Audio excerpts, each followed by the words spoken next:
here we go.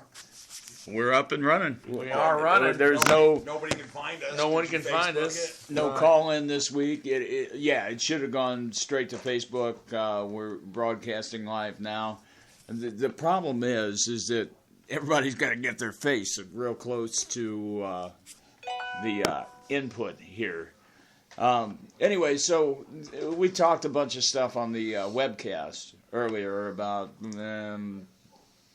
fundraising and minimum. I fell asleep. I don't know. Look, I don't want to do that. I don't want to do that now. I'm already bored with all of that. No, we didn't talk about that, but now that we know. Right. So what I thought we would do is start a Spreaker series. Spreaker with a P, not a T. Okay. A Spreaker series of epic things. Okay, and tonight, let's talk about epic albums. Because we were just watching the Beatles earlier on with the Let It Be sessions and all of that.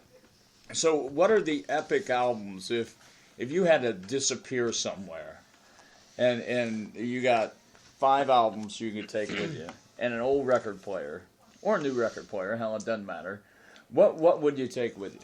Now, does it have to be something that only was released on vinyl, or can we just like fantasize that it was? Let's imagine that everything's been on everything's on vinyl, has been forever. Wow. So, New Radicals. Rich. Okay. Let me go first. I'm not even going. No. Okay. New Radicals. New Radicals, the only album they put out. Okay. Greg Alexander, genius songwriter, was written for. After that album's written for Prince and Michael Jackson, but that album to this day still blows me away. Augustana's first album, Fleetwood Mac Rumors, which is really sad because maybe I'd want Tusk. Would that count as one album? No. If it was double, yeah, but Rumors and Tusk were not released. No, I meant if I said Tusk and it's a double album, does it count as oh, yeah. Okay, so why don't you do this? So why don't you go Fleetwood Mac Greatest Hits? Can't be because it's the deep tracks that are... Okay. Sometimes. That's why I went, Tusk. And that's probably the hardest part is... So Rumors, and then I'd throw a Lindsey Buckingham solo, probably Out of the Cradle, even though some of the other stuff is even just as good. And fifth would be Van Morrison's Greatest Hits. Okay. Wow. So trying to get my pop, and I want to really throw metal in there, but 5, those would be the albums that I probably couldn't get out of like cars listening to for months. I could listen to them over and over and over again and discover something new on it. Right. So on mood, day. So that's yours. Yep. Which is, I don't know, there's kind of a mix in there. Yeah. Of what you got. Right. And then Rich is probably going to be all gospel. And that's my guess. I got $5 on it. Man, see, I'm gonna be kind of a probably all British a greatest hits kind of guy, because I kind of like the You're not a dig in deep into the vinyl. Man, I'm really stuff. not, because as we talk. No, I don't know if we've ever talked about this.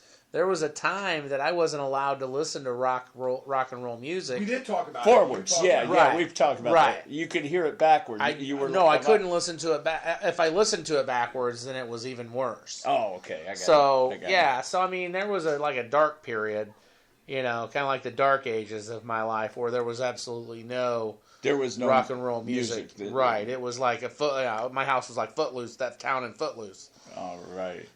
So I would have to say, and I know a lot of guys I went down to the Sacred Store where I'd heard the music years before. Right. But the man there said the music wouldn't play. Yes, indeed. I'm going to go Weird Al in 3D. No, I'm kidding. I'm not going to do. Oh, come on. Weird Al. I would probably go. See, I'm a Sammy Hagar fan, and I know that you and Steve aren't so much. No. But Standing Hampton, I really like that album. Sammy Hagar? Yeah. Wow. Yeah. Did not picture that at all. I like like Montrose. No, just right. Yeah, Sammy. Standing Hampton. Yeah. Standing Hampton. Not 3 Lock Box. No. Standing Hampton. Yeah. It's my island. No. Go ahead. You can tell somebody didn't get a whole lot of exposure. I'm gonna go. Wow, no, that's not bad. That's a good album. You're hurting me here. We're conversating with the other albums. Right, and now 5150 is one of my favorite albums of all time. The White Album by the Beatles. Definitely. Okay. Now that's a deep tracks album. Yeah, It I would really do the is. White It Album. didn't have a lot of singles off of it. It turned me on Dead Man, though, and at the whole car crash, let me out, when you're running it backwards. That's kind of creepy, Oh, yeah. but I'll stick through it. Well, because that song's boring forward. Yeah. Permanent Vacation by Aerosmith. Wow. That's Is that 4 albums? Yeah. That's 4. One more. Now, Yeah. what's the granddad? Even though the Beatles' White Album was actually a double album, Right. we'll give it to you. Okay. So All right, man. I want to say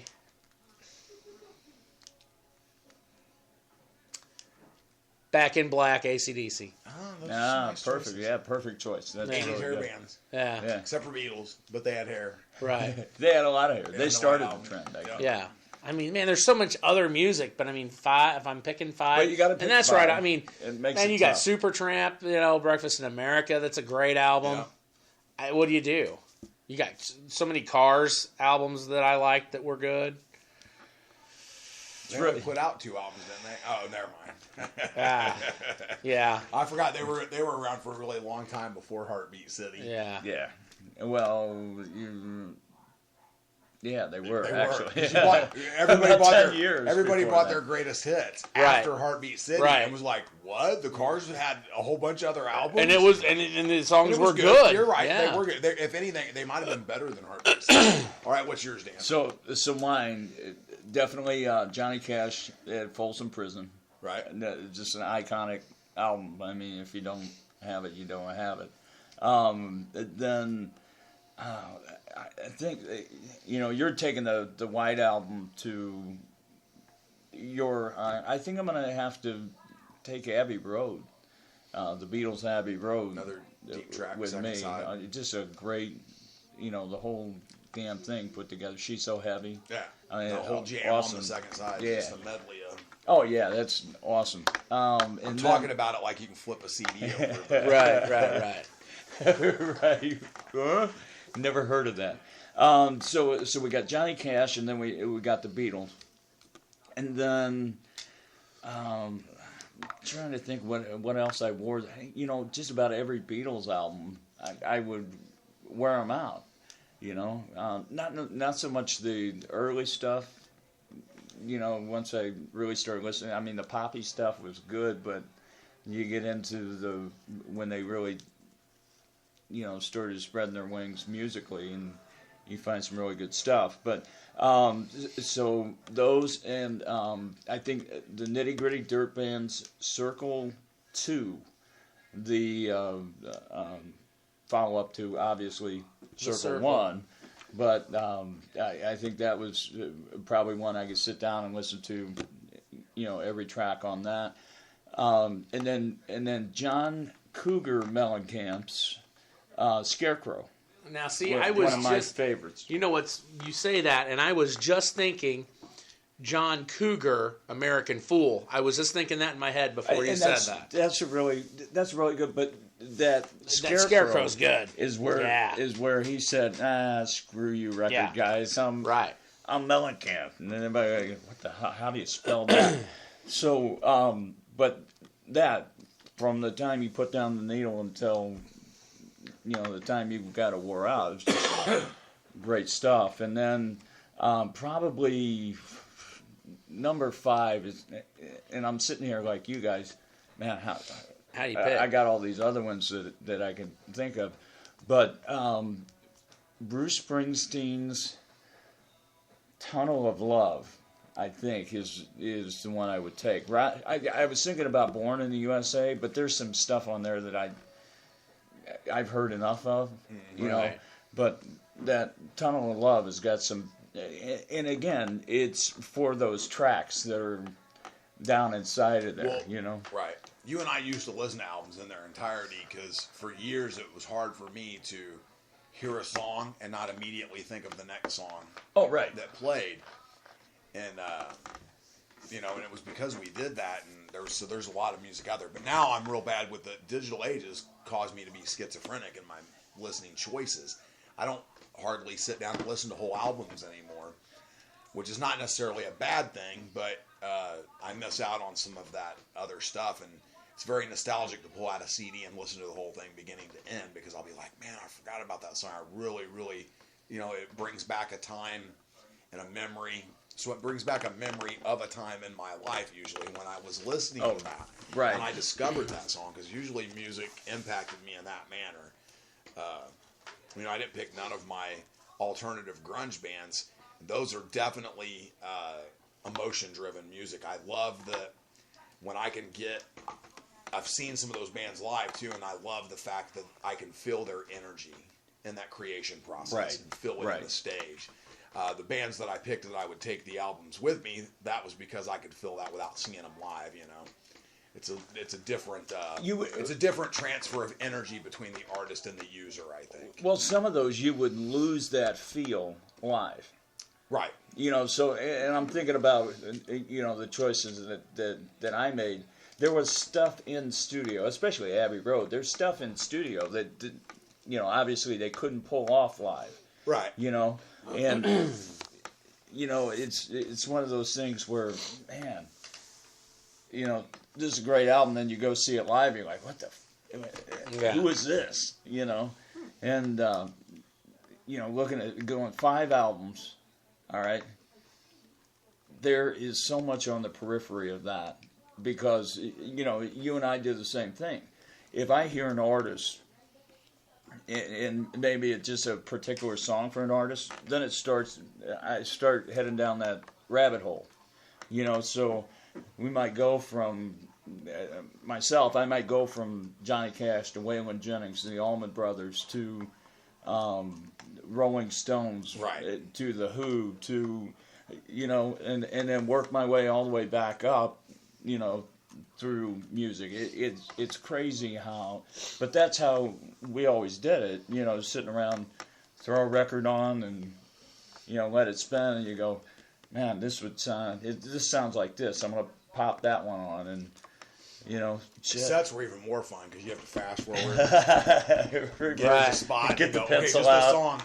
Here it is. Get the pencil out and cue it up and all of that good stuff. But, Rich, were you allowed to listen to any music growing up? Oh, not from...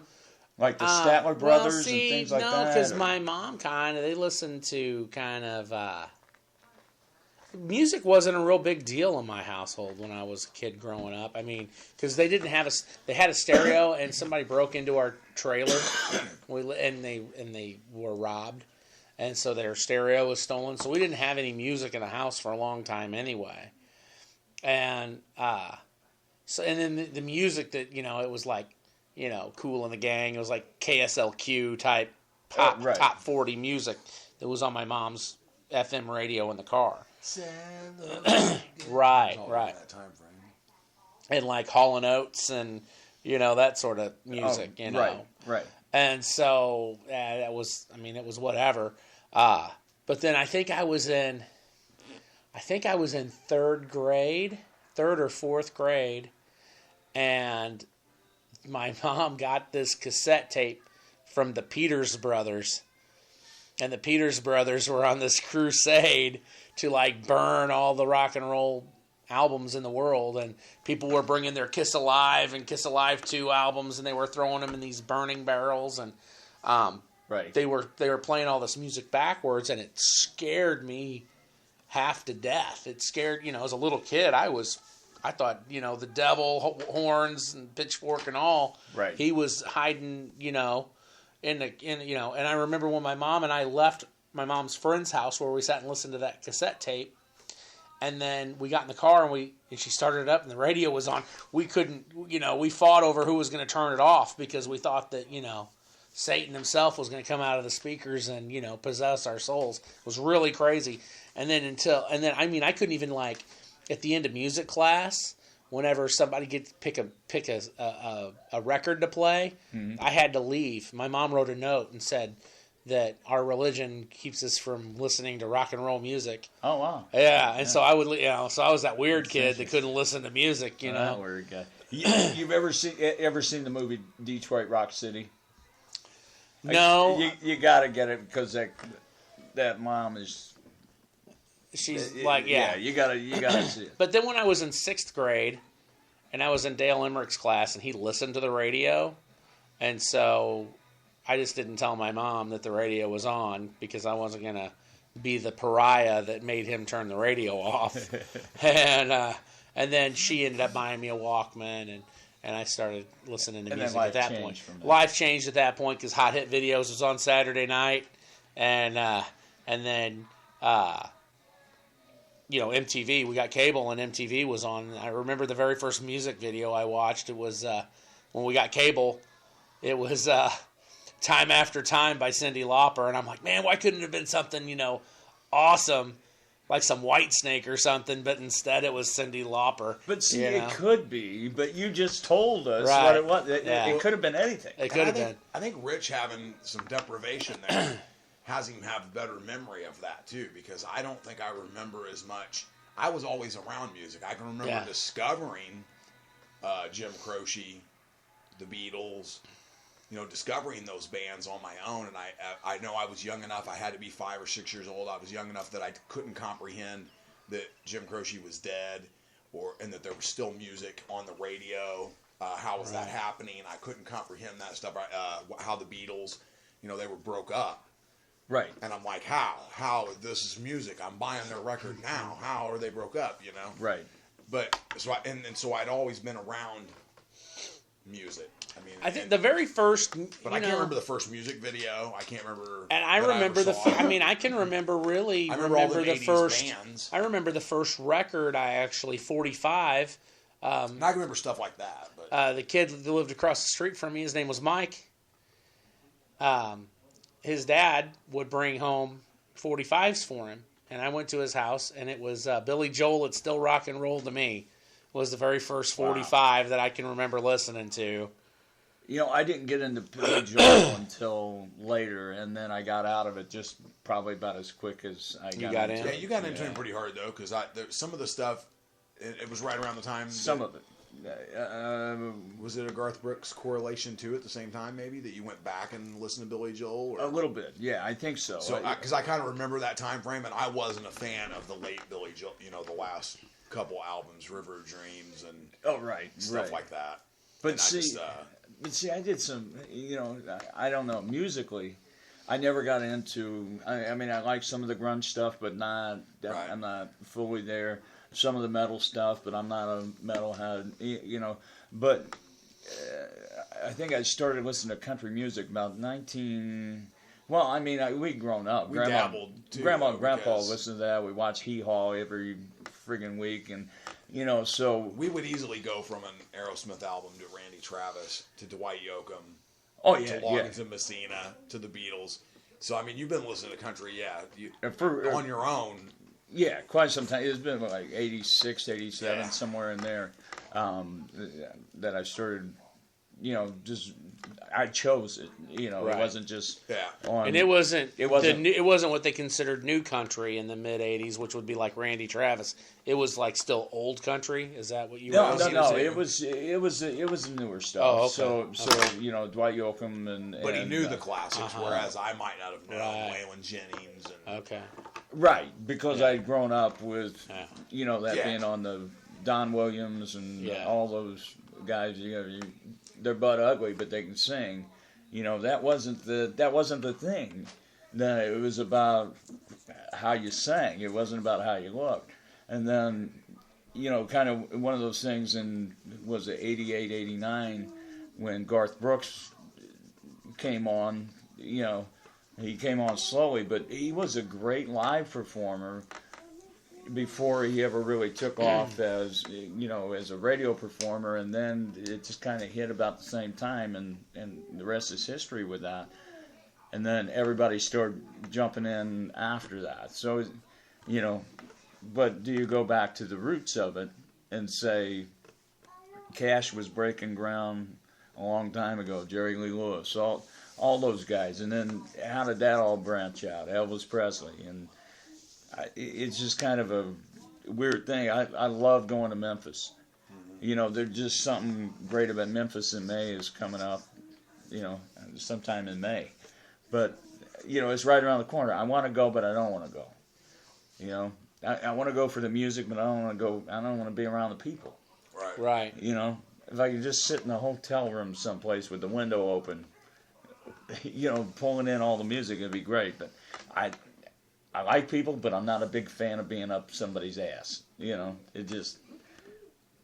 That's not my idea of a fun time.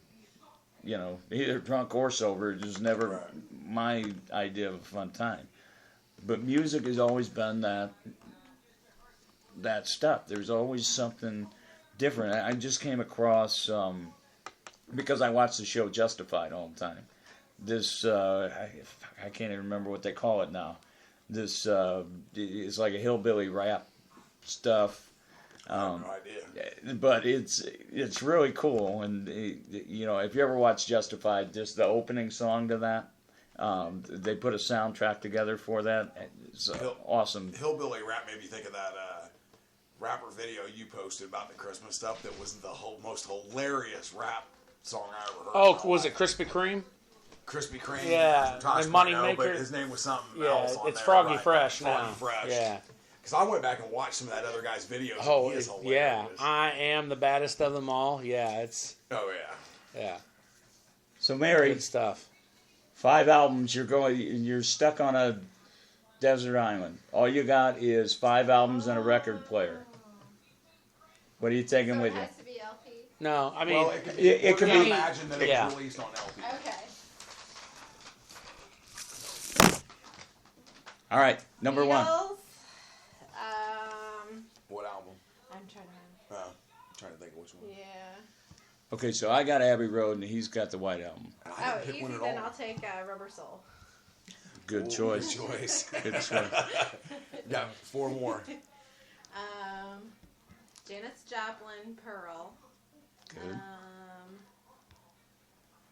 Counting Crows. Can I please have Counting Crows?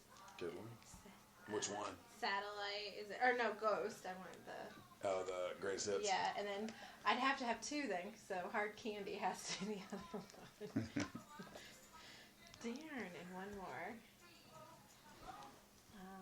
Red Hot Chili Peppers, first album. Ah. Well, none of us picked the same albums. We'd have a good time. Yeah, together. Shit.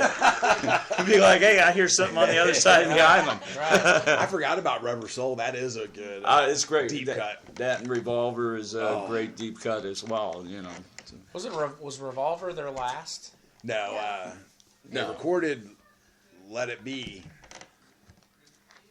Because Let It Be was the last one recorded, but it was recorded before Abbey Road. And Abbey Road would have been... And what'd you pick, Abbey Road? I took Abbey Road.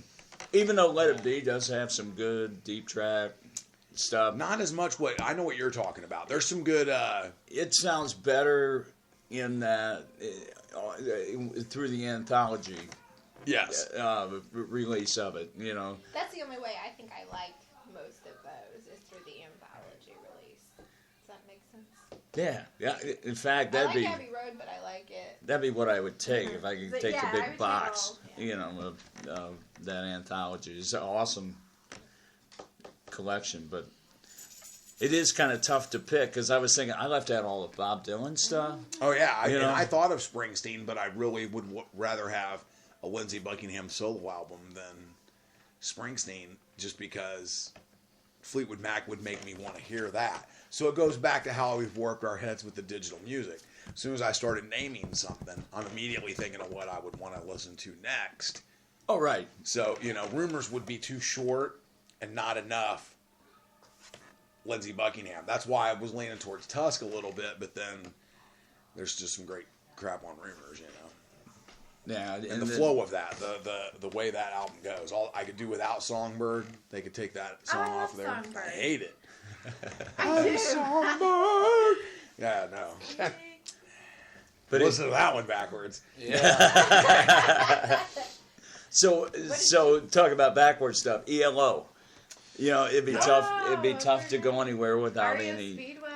Oh my gosh! See, I wasn't a fan of REO Speedwagon. Oh, I'm just not a fan. I feel for you. Really, you're probably one of them. He was probably introduced to him in the '80s, though. You're probably one of them Starship guys that doesn't like Jefferson Starship. No. Now see that? No, I am not a Starship guy. You know who we left out too? Jefferson Airplane, I'm good with.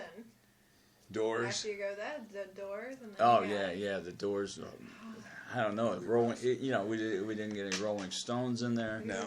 I couldn't pick up an Allman Brothers to save my life. Led Zeppelin, I've been on a kick lately, which I couldn't stand Led Zeppelin for a long time. And I was thinking about Led Zeppelin, and I didn't bring up any Led Zeppelin. And then Morris, I burnt all my. I got Van Morrison. I burnt all my Pink Floyd albums and all of that. Oh, you went to a Peters Brothers convention? I went to a Peters Brothers thing. Yeah. Nobody got Taylor in there. James Taylor. No. Bummer. James isn't iconic. I'm sorry. He is iconic. Is that right? We didn't pick Eric Clapton either. No. I've actually made people half my age peed off because I said Eric Clapton's overrated. Now, this would be like, okay, I know they're iconic names, Eric Clapton and James Taylor, since we're bringing up these two guys, but there's not a whole Eric Clapton album other than the Phil Collins produced few that I think are great from beginning to end. When Phil Collins kind of entered into his life and produced his albums, I like every song on there. See, every song. Now, see, I liked Journeyman, and that was a later album. And that's a Phil Collins. And I saw that showing. Phil Collins was touching Eric Clapton around that time and helping kind of steer his musical.